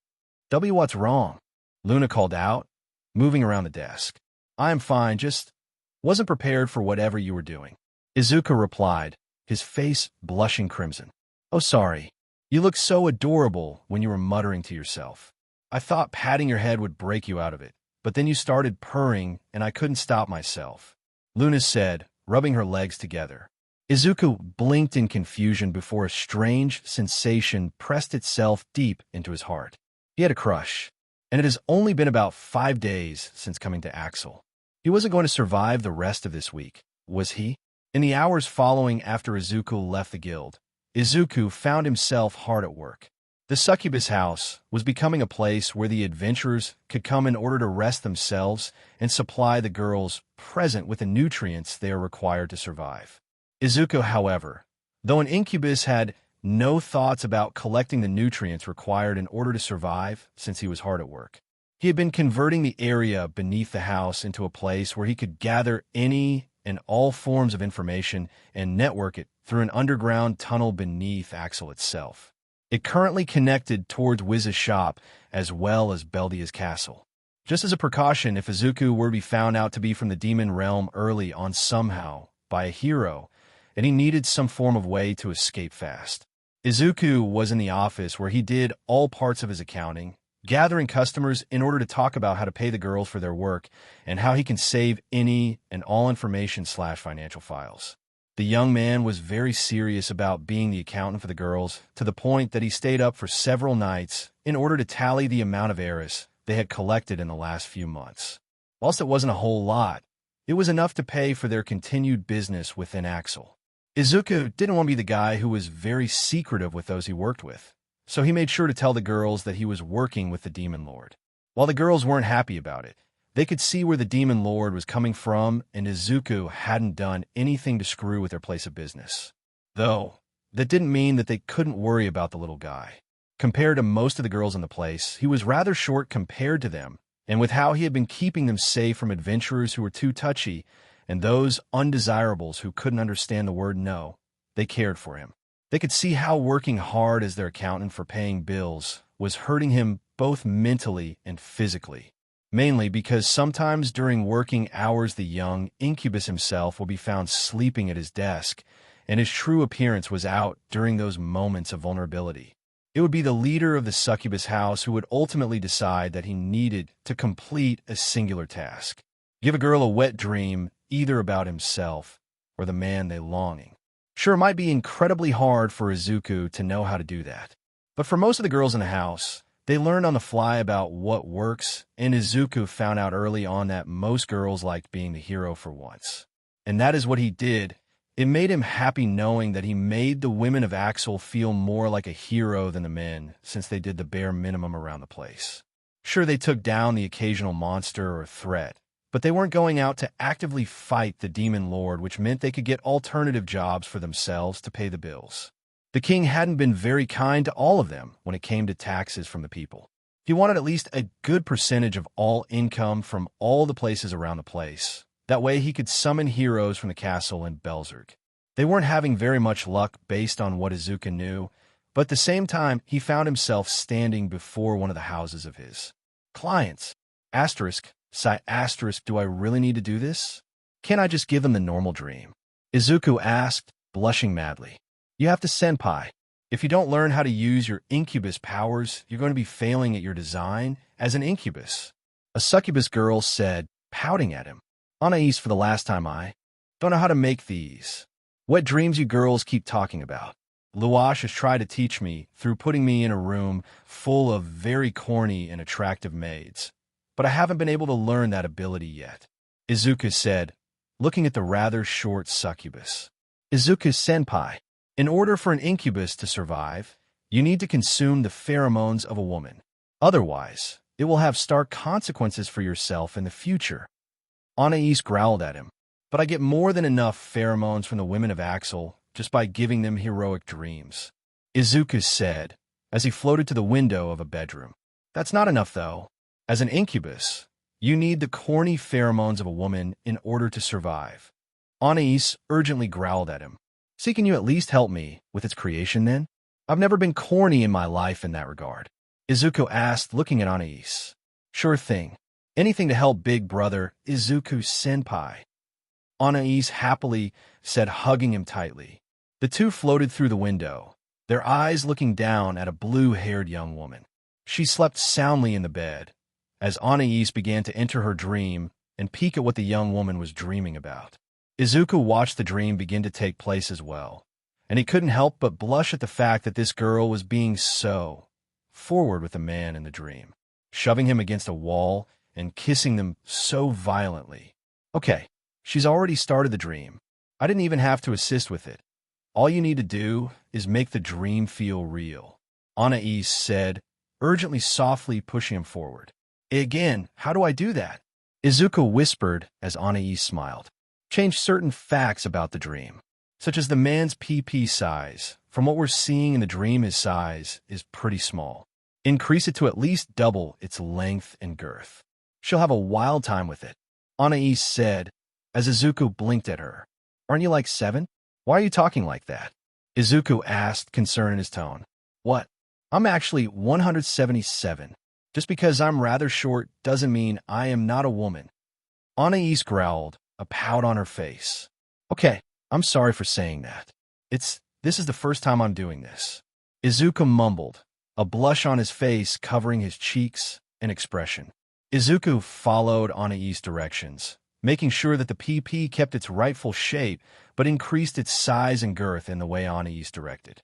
By the time he was finished with that, the two peered into the dream again. Only this time the young woman was already grinding herself against the enhanced member of her boyfriend. Izuku blinked at that before noticing the room becoming covered in light blue pheromones the same color as the woman's hair. Izuku then felt all the pheromones move from her body and towards his own as his body began to absorb it into himself.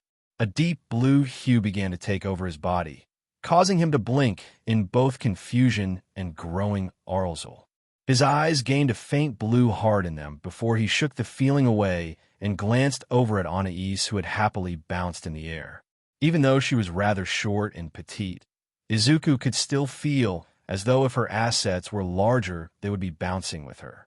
It wasn't until Anais noticed that the woman was slowly beginning to wake up that the two decided to leave, floating through the window, looking translucent before walking down the road. That's how you do it. You're a natural, though I didn't think you'd make her boyfriend's PP that large. Why did you do that? Anais questioned. What are you talking about? I didn't know what I was doing. I only made it that large because you said to double its size. Izuku said, tilting his head at her. That's because it was an exaggeration. I didn't mean for you to tell her to want her boyfriend to have a larger PP. Anais grumbled as Izuku pat her head. I'm sorry. Again, I'm not used to using these powers in a perverted way. I wanted to be a hero for my whole life, and when I died, I kind of lost that chance. Izuku said, looking at the ground. Okay, we'll make sure to do a dream like that every once in a while. Us girls do care about your health, you know. Anais said, looking at him expectantly. While I can't promise anything, I will give it a shot every now and again. Izuku said, patting the young woman's head again, causing a purr to leave her throat. With that, the two headed back towards the succubus house, and Izuku decided to sleep in the office once more. Only this time, he had no idea how to deal with the problem in his pants, because that was the first time he'd ever felt so aroused.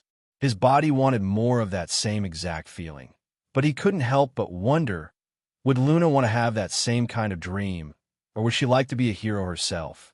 Those were questions for future Izuku, as the incubus successor to the demon lord throne fell asleep at his desk as soon as he returned. While he was sleeping at his desk, the papers that held the numbers for the heiress that were placed in the building's future the head succubus walked into the office. She was a appealing succubus for a woman, large melons and hips that would most certainly support a child within her belly. Over her face was a purple veil that protected most of her face from being seen, but what could be seen was the massive bright yellow eyes that glowed.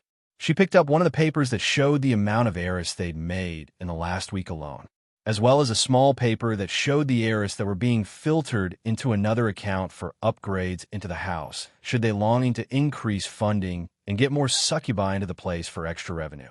Her large yellow eyes widened in shock as she saw the amount of heiress that had been placed into a savings account.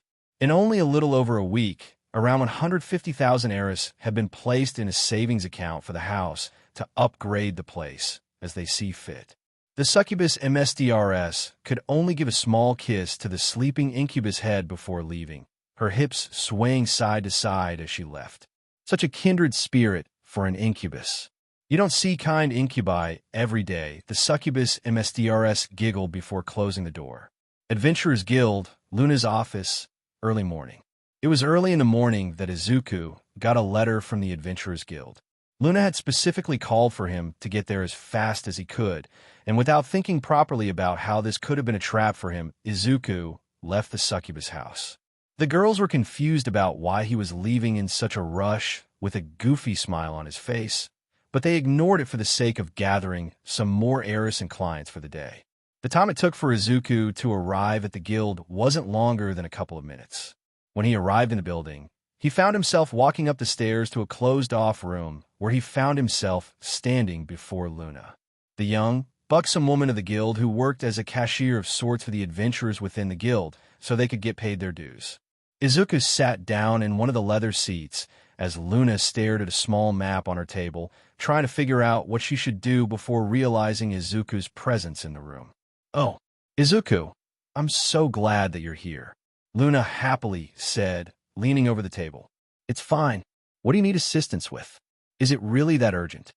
Izuku asked, curious but blushing from how Luna's melons bounced whilst she leaned over the table. "Yes, the annual lettuce migration is coming again this year, but we're not sure exactly how many of them are arriving this year," Luna said, a frown on her expression. "Lettuce migration?" Izuku asked, morbidly confused. "Yes, we have a monster that is all lettuce. But here's the thing. Lettuce is very cheap around here, but at the same time some forms of it are very expensive.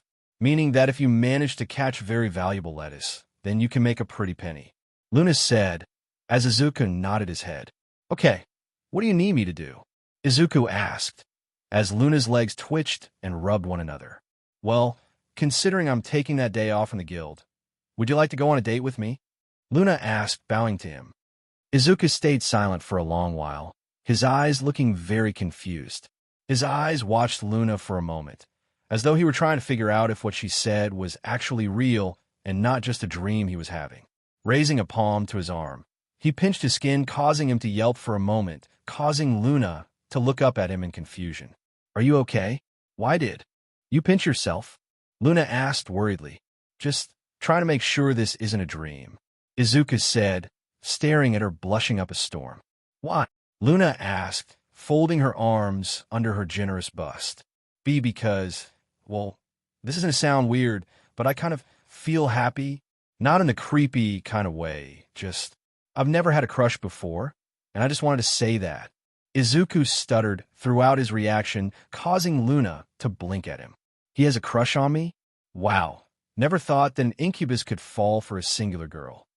Luna thought to herself. T the long and S short answer is yes, Luna-san. Izuku said, face crimson. "Yosh. Okay, we'll set up our date for early in the morning, that way we're not interrupted by those taking part in the lettuce migration quest," Luna said, writing it down on her calendar. "Anything else you wanted?" Izuku asked as Luna thought about it. "You are an incubus, right?" Luna questioned, with a palm under her chin. "Why, yes. What about it?" Izuku asked, becoming very concerned. "Well, could you help me with something? I wanted to see what it'd be like to be a hero in a dream. Some of the adventurers' girlfriends or wives have been telling me about how they've been having heroic dreams as of late.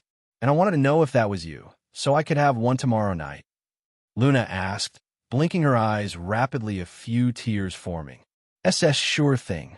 I can do that," Izuku said, raising his arms in the air, trying to hide his blush.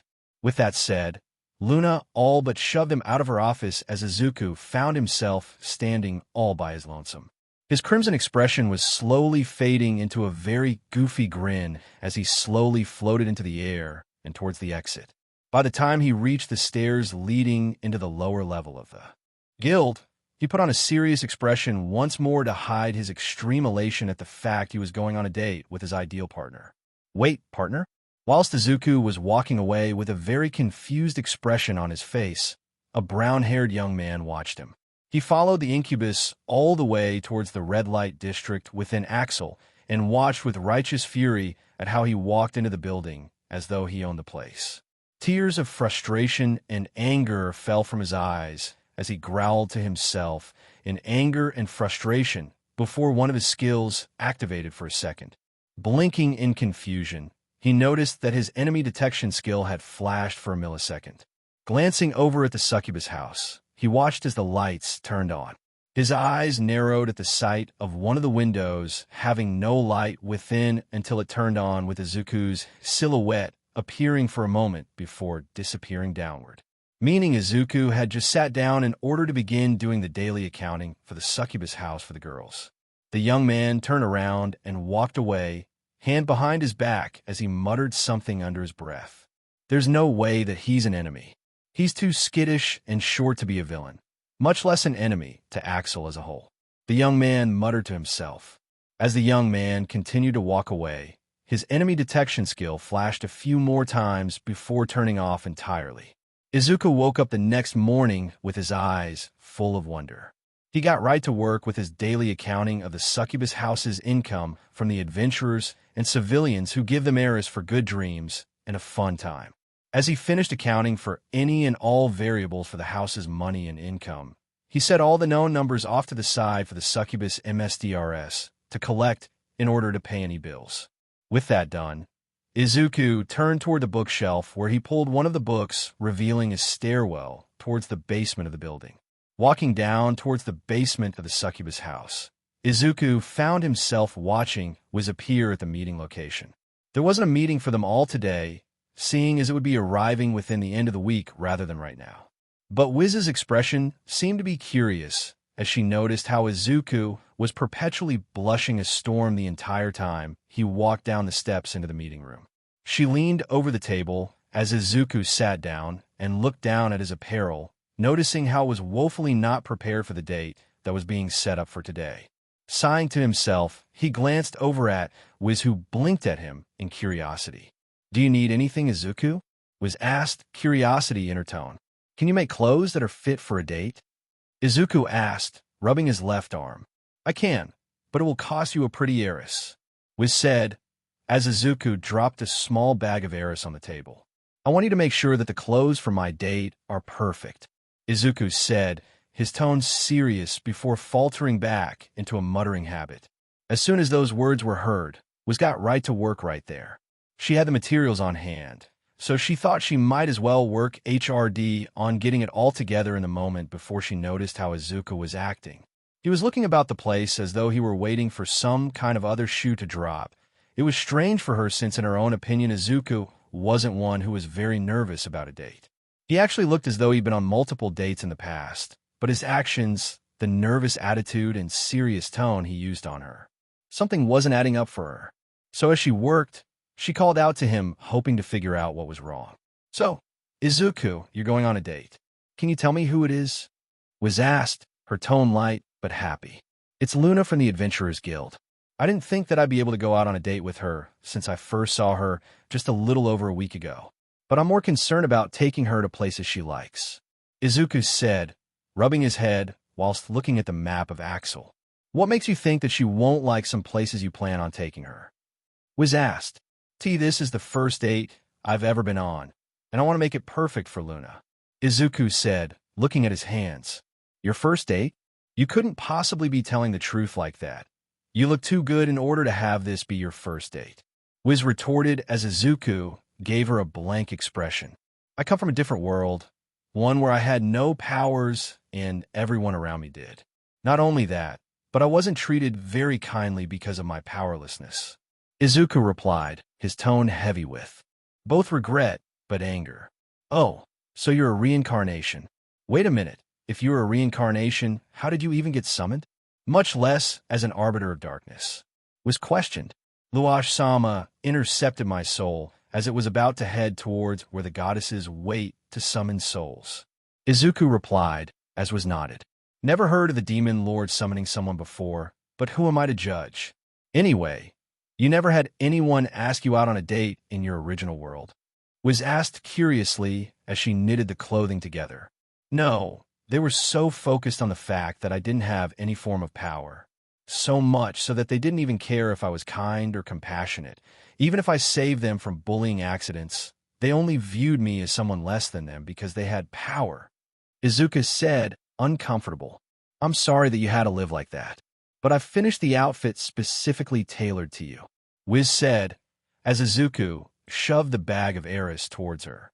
And in a moment of pure reflection, Wiz pushed the bag back, her eyes taking on a lighter, if sadder expression as she spoke again. "You keep the Eris. You might need it for your little date," was said with a wink before disappearing down the tunnel to her shop. With a blush on his face, Izuku returned back to the succubus house in order to prepare for his date. The lettuce migration was going to begin soon, and he wanted to be sure that Luna was as far away from the migration area as possible. Izuku wanted her to be as far away from the chaos of the adventurers so that they could have their date in peace, and once he fully got himself set up for the date, the door to the accounting room opened. It revealed the succubus MSDRS. She didn't have a name that Izuku knew, but the succubus woman smiled at him. She said nothing before patting his head as though a mother would. He felt a kinship with her in that moment, before hugging her as tight as he could, the only motherly relationship he had with any of the women in the succubus house.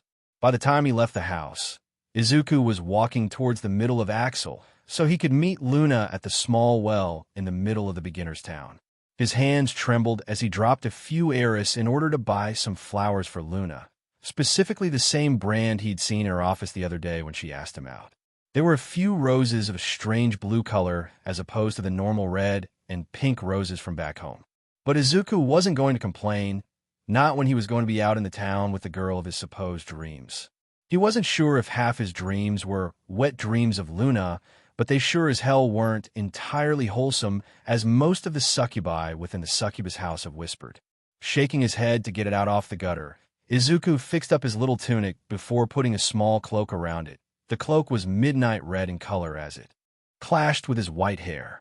He sat down at the well and waited for Luna to arrive, seeing a few lettuce monsters begin their migration. 5 minutes later, date is beginning. The wait Izuku had to endure felt like an eternity, almost to the point that it felt like a prank. Just as he was about to leave the area, thinking that he was pranked, Izuku could hear the sound of heels softly hitting the cobblestone path leading to the well. Looking up from the roses he held in his hand, he found Luna walking towards him with a happy smile on her face, and the clothes she wore was definitely doing a number on his brain. As he could see her blonde hair put up in a ponytail that really brought out the color of her eyes, which were a golden-orange color. But it wasn't her face or eyes that really caused his brain to blue screen in the moment. It was the clothes she wore for the date they had both set up for themselves during the lettuce migration. Luna was wearing a short, frilly dress that was pink in color, a stark contrast to her blonde hair and golden-orange eyes. It actually made her look like a young woman rather than an adult woman who was seeking to go out on a date with someone like him. But on her legs were thigh-high stockings that were blue in color with matching shoes that had rather large heels on the bottom that clacked with each footfall. By the time she stood in front of him, Izuku felt as though his brain was rebooting itself in order to save the image to the infinite storage his mind could produce for him. Izuku didn't want this moment to end, but Luna waved a hand in front of his pink and emerald eyes. "Are you okay there? This dress isn't damaging you too badly, is it? I hope it's not too big to make me look fat," Luna asked, looking at herself worriedly. "And no, you're perfect. Appealing even. Here, have some roses," Izuku said, in quick, rapid succession, shoving the blue roses in her face. Wow, I didn't think that there'd be any of these specific roses left," Luna said, her voice soft. "I found them at a small vendor on the other side of Axel. Spent a good 15 minutes finding the correct ones, though," Izuku said, chuckling. "Sounds like you had a very busy morning. Let's go get something to eat then. You might be hungrier than you look," Luna said, wrapping her arm with his. As the two walked down the cobblestone path, every single neuron in his brain were firing off. It felt as though fireworks were blasting off in his brain. The feeling of touch from Luna herself was making him feel as though he were putty. But he focused on making his outward appearance look professional and not at all as though he were a child who'd never been touched by the opposite section. The two would walk through Axel, taking in the views of the place before stopping at a tavern. It gave good food and drinks for the two to enjoy, something that Luna took great advantage of as they both entered and took a seat near the back. Neither wanted to be recognized by those who were not participating in the lettuce migration, but at the same time, they enjoyed the quiet of the tavern as they ordered their meals. Luna went all meat whilst Izuku stayed relatively balanced in his meal by adding a few vegetables and meats mixed together. The two talked about their jobs and what they did for a living. While Luna was a little put off by how he worked at the succubus house, when Izuku clarified he worked as their financial advisor and accountant, she was readily engaged. The two talked about how certain people could be very annoying and asinine in how they acted towards others. And while Luna spoke about Kazuma as though he were a plague on Axel, Izuku learned quite a bit about the young man, especially with how Luna had been a very sneaky individual who had managed to hear about the young man's skills when he was boasting about them one day. Izuku pulled out a small notebook that he wrote down all the information she spoke about. It was meant to be used as future information he could utilize later on, but he just eventually filled it out with things that Luna liked, and maybe a sketch of the young woman when she wasn't looking. Though if the smile on her face when she glanced at him from time to time was anything to go off of, Izuku felt like he failed in that little mission. When the two looked outside of the tavern, they could see that the lettuce migration was in full swing, the adventurers moving about Axel in order to collect as many as possible. Want to head over towards another area of Axel? Izuku asked as Luna nodded. It's better than being in the chaotic center of town. Luna replied with a giggle. The two left some heirs for their dinner, and Izuku left a tip for the owner. That way they could also get an upgrade to the Taven as well, though a note was left next to the heiress asking to meet with them later on. Axel Town Square, later afternoon. In the time it took for Izuku and Luna to leave the tavern, the two found themselves in the town square. The two were holding hands now, and though Izuku was slightly shorter than Luna by a few inches, he really felt as though they were equal in the moment. They were enjoying taking in the scenery of Axel, a beginner's town that was full of adventurers who wanted to become more and earn cash easily. Though, as the two were exploring through Axel the feeling that their date might end soon, it would be ending far sooner than the two would have liked. As whilst the two were moving back towards another area within Axel, a large horde of lettuce flew in their direction. Not because they weren't acting as threats, but because for some reason they had pinged the two as threats to their migration and attacked. Luna let out a yelp of fear as one of the lettuces nearly smacked right into her head if it hadn't been for Izuku yanking her down towards the ground but not allowing her dress to touch it. He pushed her behind himself as he let out a small growl from his lips, sharp fangs revealing themselves to Luna for the first time since she'd met him. His teeth grit themselves against one another as he raised a palm into the air, a small magic circle appearing inside it. A small few sparks of green electricity bounced across his palm before the magic circle found itself stranded on his finger and multiplied onto his other digits. Lifting both arms into the air, Izuku pointed them at each of the flying lettuces who were surrounding the duo in their large numbers. Izuku grit his teeth before muttering the name of a spell that Luna had never heard of before.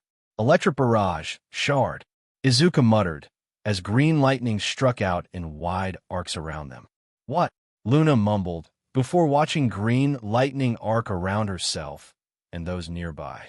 Large needle-like arcs of lightning spread across the area between herself and Izuku, moving with the precision of a lightning strike and slamming into each of the lettuce who had marked the two as a threat same for those who were merely walking by. As lettuce fell from the sky, Izuku glared at each of the monster lettuce as they fell before an even larger horde arrived, just as he was distracted from protecting Luna in the moment. As each of the lettuce fell to the ground, their forms sparking with green electricity and smelling cooked, another horde arrived and attacked. This time Izuku used a different spell, one that he felt was perfect for this. He created a large form of a magic circle where he and Luna stood. This wouldn't be a self-sacrificial spell that would damage himself and Luna. It would act as a small, warm draft of air for the two, but for the lettuce around them and charging them from the air, it would be as though they're entering a furnace of flames that is spiraling into the air. As the horde got closer, a small spiral of flames licked the air as Izuku's cloak lifted up, revealing the tunic and pants he was wearing to Luna, who couldn't help but notice a small figure hanging at his hip. It wasn't a figure of a person, just a small action figure. They looked strange with two large tufts of yellow hair, pointing towards the sky, wearing a strange suit of red, blue, and white. The smile on their face was translucent, but at the same time made Luna feel a little safer in Izuku's proximity, though she was worried about the flames surrounding herself and Izuku. That was when she heard his voice again. Emerald Haze, Starfall. Izuku muttered again, a violent tornado of flames surrounding the two. As the lettuce finally arrived at the two's location, and the subsequent torrent of flames that spiraled similar to a tornado. Izuku and Luna could smell the scent of cooked lettuce as each of the lettuce monsters slammed into the ground next to them nice and crisp. Once the magic spell was over with, Izuku dropped his guard, showing that the horde of lettuce who attacked them were promptly dealt with and a small crowd staring at them. Izuku's face erupted into a massive blush as he grabbed Luna's hand and rushed away from the area, though it wasn't really working as he could still hear the sounds of the people cheering him on. As he was running down the cobblestone path with Luna, the two finally stopped in front of the well they started their day from. Neither one said a word before Luna spoke up, her tone heavy with concern and worry. "Izuku, I need to know something. You're not just an adventurer, are you?" she asked, looking at him hiding his face under his cloak. Izuku hesitated before taking the hood of his cloak off his head. "And no, I'm an incubus." "That makes so much more sense," Luna said after a moment of silence. "What?"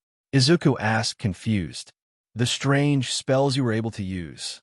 Not only that, but how efficient you were using them without even seeming tired. You were born in the demon realm, correct?" Luna asked, excited. "Well, technically yes," Izuku replied, before Luna spoke again. "What's it like living there? Is it cool? Is it dark? Or is it similar to how it is here?" Luna asked, in quick succession, her curiosity getting the better of her. "It's pretty normal, similar to Axel. It's not really dark, but its leader is pretty cool," Izuku said, answering in quick succession. "Hey, how come you get to date the guild girl?" A smarmy and angry voice called out. "Oh goddamn it." Izuku thought to himself. "What do you want, Kazuma?" Luna questioned, folding her arms over her bust. "This isn't fair. How come he gets to go out on a date with you when many others and I work our asses off just to survive?" Kazuma indignantly screeched, pointing a finger at Izuku, who just blinked in confusion. "What I do is none of your business, Kazuma-san. But if it makes you feel better, I asked him out, not the other way around," Luna replied, anger lacing her tone. "No, it does not make me feel better. It makes me feel worse. The best-looking girl in the guild, and she asks this no-name loser out," Kazuma called out, pointing angrily at Izuku again. "Aren't you being a little too angry about this? She asked me out, and that's it. I don't see how me going out on a date with her is anything cruel to you," Izuku asked, though his tone was getting a little irritated. "It is cruel because you're taking our only source of eye candy away from us. I knew there was something wrong with you the moment I saw you. You're an incubus, right? I heard you both talking to one another. You probably used your max charisma stat in order to mind control her," Kazuma yelled angrily. "Okay, that's going too far," Luna growled. "No, let him go on, this is funny," Izuku replied, very calm and very angry at the same time. "What?" Luna called out, both confused and shocked. "I said let him continue. He's only marking his grave deeper than it already is," Izuku replied, as he leaned on his left leg. "You're nothing but an insignificant demon who wants nothing more than to take over the world." Kazuma yelled. "Name one thing that I've done since coming here that makes you think that I'm trying to take over the world," Izuku said, his tone very neutral and calm. "You've taken Luna away from the guild today. You are on a date with her when she should be with one of U.S. adventurers. And you've only known her for 3 days? 4 days tops," Kazuma called out. "First off, Luna is not someone to be ogled. Second off, she can make her own DMN decisions without your consent. And third, why do you care so much it's not doing anything to you by having me go on a single date with her? For all you know, she could have had a bad time with me on this date in the first place," Izuku retorted as Kazuma growled at him. "And she works at the guild, surrounded by guys who are way better than some incubus who could mind control her with just his eyes alone," Kazuma growled out. "You think I'd use something as paltry as mind control to get a girl to like me? Kazuma-kun, I haven't ever used my incubus powers since coming here. I only use them to create heroic dreams, and that's it," Izuku said, his tone low as he walked over to the young man, his arms behind his back. "But from what I know about you, you're insufferable. You are ignorant, stubborn, and a filthy pervert. One who will not stop at anything in order to get what he wants," Izuku said, his eyes glowing a pink an emerald green hue. Kazuma was about to punch Izuku in the face at this point. The anger was rushing through his brain. And in an act of pure anger and hatred, he threw a punch towards Izuku from all the things he'd stated. They were right, but he didn't like being called out. His fist coasted through the air before stopping short of Izuku's face due to a singular finger that paused his fist just inches from his face, and Kazuma had to put more effort into his fist in order to try and push against the finger. Izuku then wrapped his palm around Kazuma's fist before twisting it to the left and pulling the young man close. Kazuma's expression was one of pure shock before a kick to his stomach launched him into the air.